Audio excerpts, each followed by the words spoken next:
Ethiopian Prime Minister Abiy Ahmed is making his first visit to the United States on Thursday after instituting a series of transformative reforms in his homeland.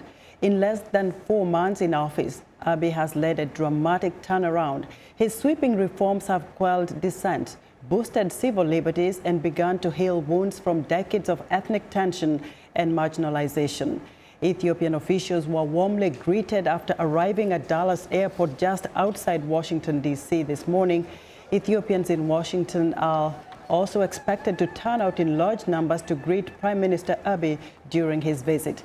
Abiy was elected by the ruling Coalition Executive Council after his predecessor Haile Mariam Desalegn abruptly resigned. Since assuming office, Abiy has focused on improving human rights, reducing corruption, and introducing economic and political reforms that can potentially move Ethiopia toward a more democratic society. During his stay in the U.S., Prime Minister Abiy is connecting with Ethiopians in the U.S. to promote his reforms and encourage diasporans to return home and assist with the unfolding changes. VOA reporter Solomon Abate joins us live from the Watergate Hotel here in Washington. Solomon, a lot of excitement about Abiy's arrival in the U.S., but what more do we know about his itinerary? Well, thank you, Esther. Now we are at the Watergate Hotel, as we've just mentioned. Here, a big meeting is underway. This meeting is long anticipated. It is a meeting of religious leaders of Ethiopia, specifically leaders of Ethiopian Orthodox Church.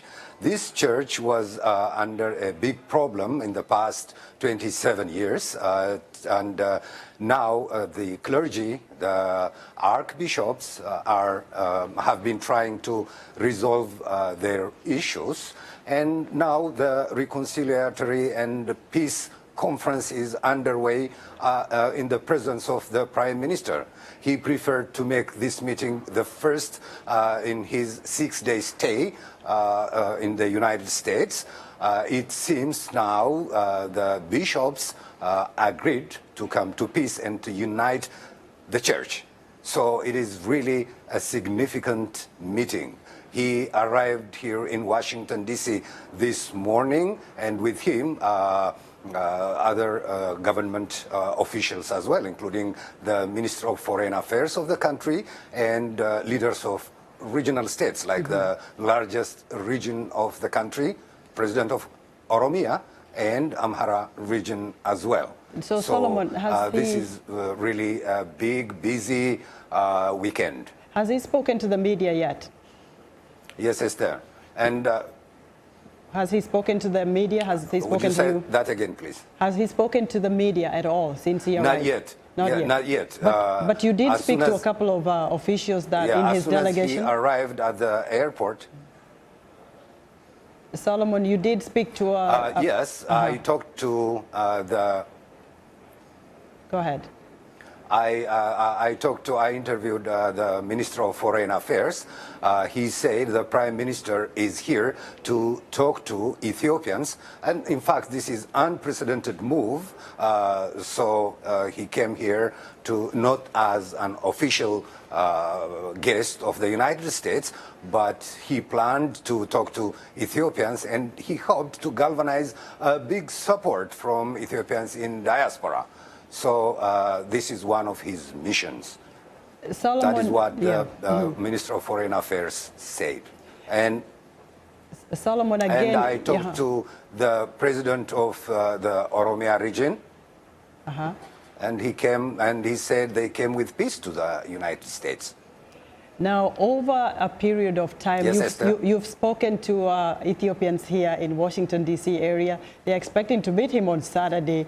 What are you hearing from them? What do they really want to hear from Prime Minister Abiy? Well, you know, there is a big excitement among the Ethiopian community and Ethiopian Americans in the United States. He has unprecedented support from Ethiopians at home and abroad as well. So there will be a large gathering on Saturday here in Washington, D.C. from 25,000 to 40,000 Ethiopians and Ethiopian Americans are expected to gather at Convention Center in Washington, D.C. And the next day, he will travel to the West Coast and speak to Ethiopians there. Around 20,000 will attend that big rally in Los Angeles as well. And then on Monday, he will travel to Minnesota and he will talk to same gathering in Minneapolis on Monday. So it is a big expectation. There is a big excitement among Ethiopians. Very quickly, Solomon, do we know if Prime Minister Abiy will be speaking to any U.S. officials? Not yet. I spoke this morning to the ambassador of the United States to Ethiopia, who said, coincidentally, he arrived in the United States same morning, but with a different flight. He said he had no information if he had any plans to meet the United States officials. But we'll wait and see. I hope there are expectations. He will speak to some people at the Capitol and maybe in the government as well.